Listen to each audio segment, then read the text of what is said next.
Angela Margaret Thirkell was an English and Australian novelist. She also published one novel, Trooper to Southern Cross, under the pseudonym Leslie Parker. Early life. She was the elder daughter of John William McHale, a Scottish classical scholar and civil servant from the Isle of Bute who was the Oxford Professor of Poetry from 1906 to 1911.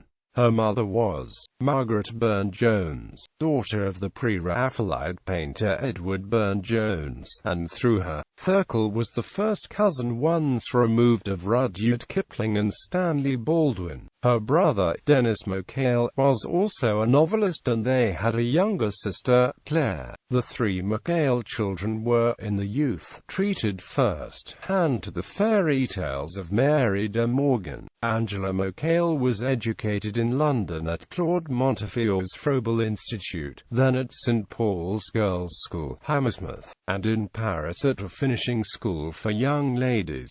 Marriages and children. Soon after her return from Paris, Angela McHale met James Campbell McInnes, a professional singer, and married him in 1911.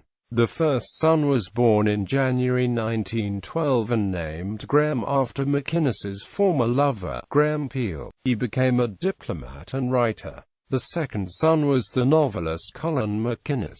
A third child, Mary, was born and died in 1917, and Angela then divorced her husband for adultery, in a blaze of publicity. In December 1918, Angela married George Lancelot Allnut Thirkell, an engineer of her own age originally from Tasmania, and in 1920 they sailed for Australia together with her sons. However, the Thirkells led a lower middle-class life in Melbourne, and to Angela it was all deeply unfamiliar and repugnant. The son Lancelot George Thirkell, later controller of the BBC, was born there, but in November 1929 Angela left her husband without warning, returning to England on the pretext of a holiday, but in fact quitting Australia for good. Lacking money, she begged the fare to London from her godfather J. M. Barrie, and used the sum intended for her return ticket for 2 single passages, for herself and her youngest son. She claimed that her parents were aging and needed her, but she certainly also preferred the more comfortable life available with them in London. Her second son, Colin, followed her to England soon after, but Graham stayed in Melbourne. Thereafter, her attitude to any man to whom she attracted was summed up in the remark, "It's very peaceful with no husbands," which was quoted by the Observer newspaper in its column, Sayings of the Week. Writing career. Thirkell began writing early in her life in Australia, chiefly through the need for money. An article appeared in the Cornhill magazine in November 1921 and was the first of many articles and short stories, including work for Australian radio.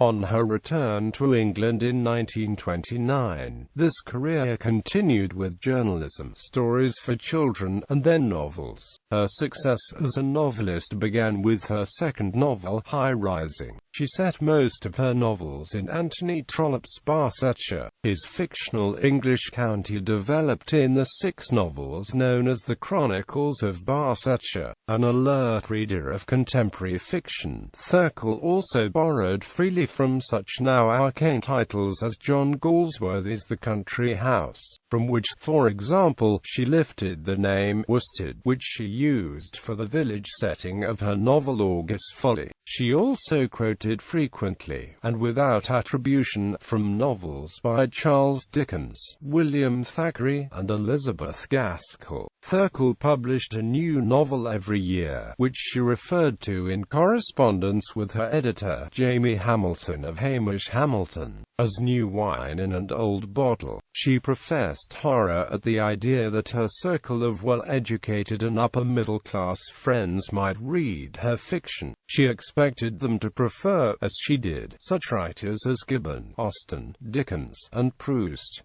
She drew the epigraph to T 1951 from Proust. Les gens du monde se représentent volontaires les livres comme une espèce de cube dont une face est enlevée, si bien que l'auteur des petits de faire entre dedans les personnes qu'il rencontre. Her books of the 1930s in particular had satiric exuberance, as in Pomfret Towers, which sends up village ways, aristocratic folly and middle-class aspirations.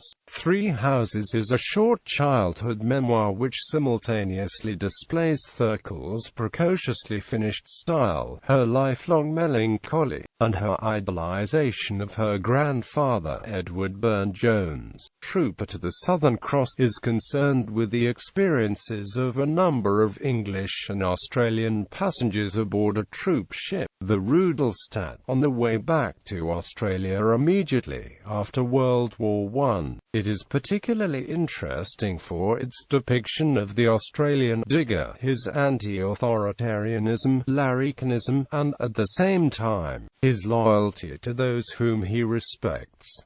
In the 1940s, her work was colored by the war and the war efforts. The home front figured particularly in Cheerfulness Breaks In, showing how women saw the loved ones off to the front, and Northbridge Rectory, which showed how housewives coped with the annoyances of wartime life. These books include Marling Hall, Growing Up, and The Headmistress, and provide a vibrant picture of the attitude, struggle, and resigned good cheer of British women during the war. Even a book which did not deal exclusively with the war effort, Miss Bunting, addressed changes in society the war had wrought. As the title character, a governess, grows to middle age and wonders how to live out her life, and where her ambitions might take her as the world turns upside down. These books provide a time capsule of the age. Later books in the 1950s became more romantic and less contemporary. Among these, The Old Bank House in particular shows Thirkell concerned with the rise of the merchant class, her own prejudices evident, but giving way to grudging respect for industriousness and good-hearted generosity. Later books are simpler romances. The romance The Duke's Daughter deals in a way more directly than some of her others with descendants of Trollope's Barsetshire characters. Her final book, 10, was left unfinished at her death, but was completed later by C.A. Lejeune. Thirkell showed a keen social sense and a lively eye for the telling detail of everyday life. Many of her books remain in print.